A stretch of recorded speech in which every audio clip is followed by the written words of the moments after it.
அன்பு தமிழ் மக்களே வணக்கம். இந்த கான் யூனிஸில் இருந்து பாலஸ்தீனர்களை 4 மாதத்திற்கு முன்பே IDF இடம்பெயர சொல்லிவிட்டது. அங்குள்ள அல்-ஷிபா மருத்துவமனையில் காயங்களுக்கு மருந்து போட்டுக் கொண்டிருந்த ஹமாஸுகளை தீர்த்து கட்டப் போவதற்கு முன்பு மக்களை அங்கிருந்து வெளியேற சொல்லிவிட்டது.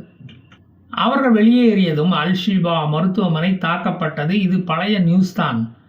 ஆனால் எதையுமே திட்டம் போட்டு தான் செய்யும் இந்த இஸ்ரேல். அதை வெளியே சொல்லாது. யாஹ்யா சின்வரை காசா மக்கள் சாத்தான் என்றும் பேய் என்றும் காசாவின் ஹிட்லர் என்றும் கூறுவது உங்களுக்கு தெரியுமா? காசா மக்களின் துயரத்துக்கு முதல் காரணம் யாஹ்யா சின்வர் தான்.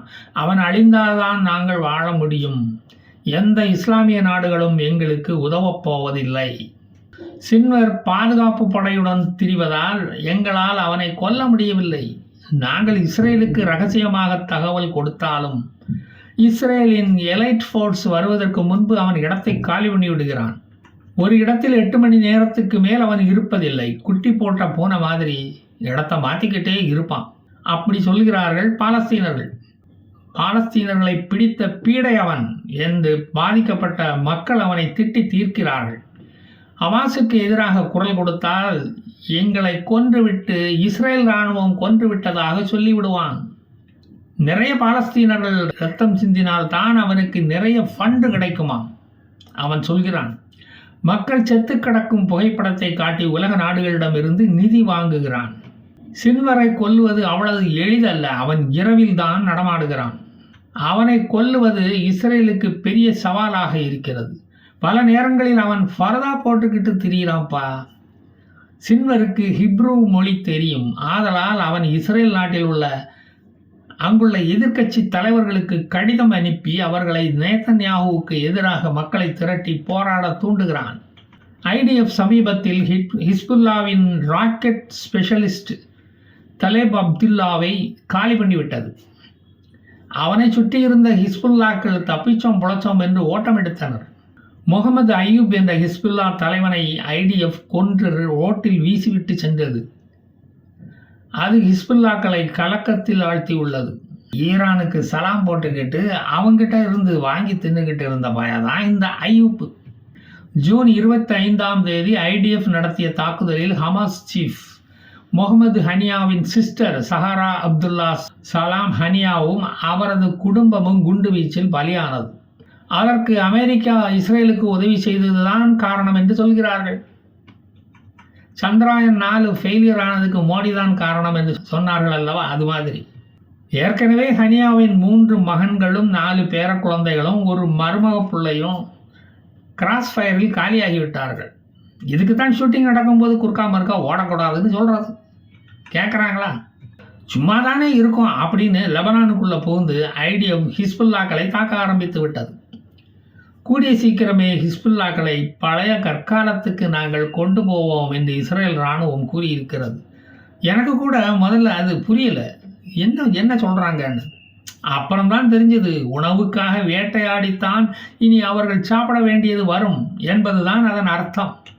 லெபனானை தாக்க காரணம் இஸ்ரேலை நாங்கள் கூடிய சீக்கிரம் அழிப்போம் என்று வீரவசனம் எல்லாம் லெபனான் பேசினது தான் காரணம். இல்லைன்னா அவங்க சும்மா இருந்திருப்பாங்க. தமிழக மந்திரிங்க மாதிரியே இவனும் வாயை வச்சுக்கிட்டு சும்மாவே இருக்க மாட்டானுவ போல. இஸ்ரேலிய இராணுவ கமாண்டர் யோ கேலண்ட், யோ நாங்கள் போற விரும்பவில்லையா, ஆனால் போற எங்கள் மீது திணித்தால் எதிரியின் சாம்பலை பார்த்து விட்டு தான் நாங்கள் ஓய்வெடுப்போம் அப்படின்னு தெளிவாக சொல்லிட்டாரையா. லெபனான் கூடிய சீக்கிரம் மின்சாரம் இல்லாத நாடாக மாறி பழைய கலைஞர் ஆட்சியை ஞாபகப்படுத்த போகிறது என்றும் சொல்லி இருக்கிறார். அவர்களை நாங்கள் இருளில் தள்ளிவிடுவோம். எங்களிடம் வாலாட்டினால் பழைய கற்கால வாழ்க்கையை அவர்களுக்கும் காட்டுவோம். ஏற்கனவே பொருளாதாரத்தில் பின்தங்கி இருக்கும் லெபனானில் போதுமான அளவுக்கு மின்சாரம் இல்லை. லெபனானில் இருக்கிற மின்சார கிரிட்டை, பவர் ஸ்டேஷனை தகர்த்து அழித்து விட்டால் சட்டினி அரைக்க கூட மிக்சியை போட முடியாமல் திணறுவாங்க அப்படின்னு சொல்லிட்டாரியா அந்த மனுஷன். அவர் வேற யாரும் இல்லை, IDF வார் கேபினட் மெம்பர் பென்னி கான்ஸ் என்ற அதிகாரி தான். ஹிஸ்புல்லா கட்டத்துறைக்கு 2006 இருந்தே கட்டம் சரியில்லை. நம்ம கூட விளையாடுறதே ஒரு பொழப்பாக போச்சு. ஹிஸ்புல்லா இஸ்ரேலை தாக்க 150,000 ராக்கெட்டை சேமித்து வைத்துள்ளது. அதிலிருந்து தான் ஒரு 5000 ராக்கெட்டை எடுத்து அக்டோபர் மாதம் விட்டாங்களாம். ஹிஸ்புல்லா தலைவன் ஹசன் நசரல்லா மீதியுள்ள ஏவுகணைகளை ரகசிய இடத்தில் பத்திரமாக வைத்துள்ளோம் என்று தனது ஆதரவாளர்களிடம் சொல்லி மார்தட்டி கொண்டு இருக்கிறானாம். ஹிஸ்புல்லாக்களிடம் இருக்கும் ஆன்டி ட்ரோன் கேப்பபிலிட்டியை பார்த்து இஸ்ரேல் இராணுவமே அசந்து விட்டதாம். சமீபத்தில் அயன் டோமை இயக்கும் பேட்டரிகளை தாக்கி அளிக்கும் திறனை பார்த்து இஸ்ரேலிய இராணுவ வீரர்கள் திகைத்து விட்டார்கள். மிச்சர் திங்கும் ஹமாஸை விட ஹிஸ்புல்லாக்கள் திறமையானவர்கள், முறைப்படி இராணுவ பயிற்சி எடுத்தவர்கள் என்பதை இஸ்ரேல் இராணுவமே ஒத்துக்கொள்ளுகிறது. அவர்களுக்கு ஈரான் பயிற்சி கொடுத்துள்ளது. ஈரானிடமிருந்து எந்நேரம் ஆனாலும் பார்டர் தாண்டி வந்து கள்ளச்சாராயத்தை ஆயுதங்களை வாங்க சுதந்திரம் கொடுத்துள்ளது. ஹிஸ்புல்லா லெபனானின் ஒரு அறிவிக்கப்படாத இராணுவமாக செயல்படுகிறது. அங்கு 2006ஆம் வருடம் நடைபெற்ற 34 நாட்கள் நடந்த யுத்தத்தில் அவர்களுக்கு ஒரு போரை எப்படி நடத்த வேண்டும் என்ற பயிற்சி கிடைத்துவிட்டது. முன்பு இஸ்ரேலில் வேலை பார்த்த பாலஸ்தீனர்கள் மூலமாக இஸ்ரேலை பற்றிய செய்திகளை வேவு பார்த்தார்கள். இப்போது அது சாத்தியமில்லாமல் இருக்கிறது. இந்த போர் தொடர்ந்தால் லெபனானுக்கும் இஸ்ரேலுக்கும் பெரும் செலவு ஏற்படும். அந்த செலவை இஸ்ரேலால் சமாளிக்க முடியும், ஆனால் லெபனானுக்கு அது பெரும் பொருளாதார சிக்கலை ஏற்படுத்தும். அது எந்த ஒன்றிய அரசிடமும் போய் மண்டையை சொரிஞ்சிக்கிட்டு துட்டு கேட்க முடியாது, பாவம். ஆனால் இந்த போரில் சத்தம் இல்லாமல் இந்தியா இஸ்ரேலுக்கு உதவுகிறது தெரியுமா? பயங்கரவாதத்துக்கு எதிரான போரில் இந்தியா எப்பவும் துணை நிற்கும். அதிலும் மோடி அரசு துணை நிற்கும். இஸ்ரேலுக்கு இந்தியா ஆயுதங்களை தயாரித்து கொடுக்கும். ஆளில்லாத ஹெர்மஸ் 900 ட்ரோன்களை இந்தியா ஹைதராபாத்தில் இருந்து தயாரித்து கொடுத்து கொண்டு இருக்கிறது. இதை தயாரித்தது அடானியின் கம்பெனி, அது தெரியுமா? சென்னையிலிருந்து சென்ற ஒரு கப்பலில் 27 டன் வெடிமருந்து பொருட்களை ஹைஃபா துறைமுகத்துக்கு அனுப்பியதை ஸ்பெயின் நாடு கண்டுபிடித்து சொல்லிவிட்டது. கார்கில் போரில் இஸ்ரேல் இந்தியாவுக்கு உதவியது. அதற்கு பரோபகாரமாக இப்போது இந்தியா இஸ்ரேலுக்கு உதவுகிறது. இதில் என்ன தப்பு? இதை கேட்டதும் அதுக்கும் பாராளுமன்றத்தை முடக்குவீங்களா? போங்கடா வேலையத்தவங்களா.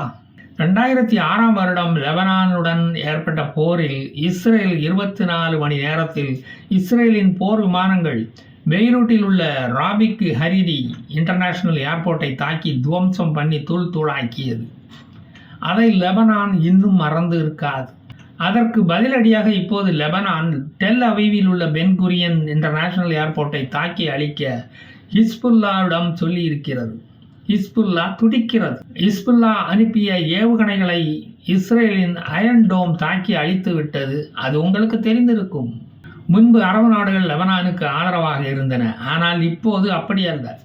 சவுதி அரேபியா, UAE, ஜோர்டான், எகிப்து போன்ற நாடுகள் இஸ்ரேலுக்கு நட்பு நாடுகளாக உள்ளன. இப்போ இஸ்ரேலின் எதிரி ஹமாஸ், ஹிஸ்புல்லா, ஹூத்திஸ் மட்டும்தான். ஒரு காலத்தில் ஹூத்திஸ் சின்ன குழுவாக செயல்பட்டவர்கள். அவர்களை பயங்கரவாதிகளாக வளர்த்து விட்டது ஈரான் தான். அது 3 அமெரிக்க இராணுவ வீரர்களை ஜோர்டானில் வைத்து தாக்கி கொன்றது. அமெரிக்காவை அது உசுப்பேத்தி விட்டது. எனவே அமெரிக்கா இப்போது லெபனானை பழி வாங்க துடிக்கிறது. இதன் பின்னணியில் ஈரான், ஈராக், சிரியா இருந்ததை அமெரிக்கா அறிந்து கொண்டது. எனவே ஹூத்திஸை அழிக்க அமெரிக்காவும் இப்போது துடிக்கிறது. ஈரான் எப்போவுமே நேரடியாக போரில் குதிக்காது. அது வெறும் பயந்தாங்கொழி நாடு. மற்றவங்களை தூண்டி விட்டுட்டு மோத சொல்லி ஓரமாக மரத்துக்கு பின்னால் நின்று வேடிக்கை பார்க்கும் ஒரு ஓநாய் நாடு அது. துருக்கி டமாஸ்கஸில் உள்ள தூதரகத்தில் 13 இராணுவ வீரர்களையும் இராணுவ கமாண்டன்ட் உட்பட 13 பேரை இஸ்ரேல் குண்டு வீசி கொன்றது. அதற்கு பதிலடியாக இஸ்ரேல் மீது 100 ஏவுகணைகளை விட்டுவிட்டு வாளை சுருட்டி கொண்டு படுத்து விட்டது இந்த ஈரான். ஈரானில் ராடாரை இஸ்ரேல் உடைத்த போதும், இப்ராஹிம் ரைசி ஹெலிகாப்டர் விபத்தில் இறந்த போதும் மௌனம் காத்தது. ஈரான் ஒரு குறைக்கும் நாய், அது கடிக்காது.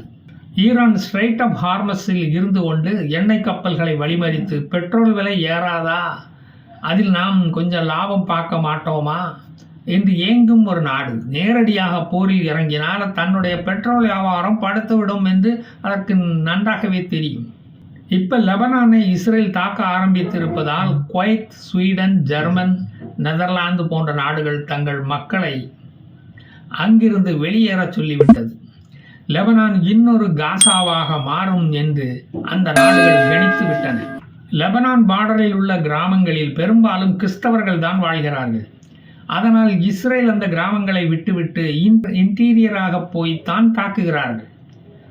மர்ஜாபூன் என்ற ஊரில் இருந்த 90,000 மக்கள் ஏற்கனவே அந்த ஊரை காலி பண்ணிவிட்டார்கள்.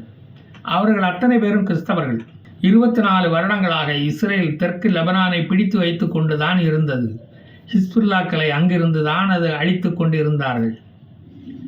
2000வது வருடம் இஸ்ரேல் லெபனானில் இருந்து வெளியேறியது. அப்போது பலர் இஸ்ரேலுக்குள் ஓடி வந்து விட்டார்கள் ஹிஸ்புல்லாக்களுக்கு பயந்து. அந்த கிறிஸ்தவர்கள் வெளியேறியதும் லெபனானின் பொருளாதாரமே சரிந்தது. எல்லா வியாபாரங்களையும் கிறிஸ்தவர்களே அங்கு செய்து கொண்டிருந்தார்கள். அவர்கள் வெளியேறியதும் லெபனானின் பொருளாதாரம் வீழ்ந்தது. இவ்வளவு நடந்த பிறகும் பல கிறிஸ்தவர்கள் தங்கள் சொத்துக்களை விட்டு வர முடியாமல் அங்கேயே தங்கிவிட்டார்கள். நல்ல காலம் பிறக்காதா என்று நித்திய கண்டம் பூர்ண ஆயுசாக அங்கு வாழ்ந்து கொண்டிருக்கிறார்கள். 2000 வருடங்களுக்கு முன்பு எங்கள் ராஜா உலா வந்த புண்ணிய பூமி அது, அதை விட்டு நாங்கள் வரமாட்டோம் என்று கூறும்போது அவர்கள் கண்ணிலும் கண்ணீர் வடிகிறது. அங்குள்ள சர்ச்சு முன்பு நியூலி மேரீடு கப்பல் என்று ஸ்டிக்கர் ஒட்டப்பட்ட அலங்கரிக்கப்பட்ட கார்கள் அடிக்கடி நின்று கொண்டுதான் இருக்கிறது. இப்பொழுதும் அங்கும் மாமூலான கல்யாணங்கள் நடந்து கொண்டுதான் இருக்கின்றன. இஸ்ரேல் நம்மை தாக்காது என்ற நம்பிக்கையுடன் அந்த பார்டரில் உள்ள மக்கள் இப்போதும் வாழ்ந்து கொண்டுதான் இருக்கிறார்கள். இறைவன் இரக்கமுடையவன், எங்களை இன்னமும் அங்கு வாழ வைத்து கொண்டுதான் இருக்கிறான் என்கிறார்கள் நம்பிக்கையுடன். பாலஸ்தீனத்தில் அமைதி திரும்ப நாமும் பிரார்த்திப்போம். ஜெய் ஹிந்த்.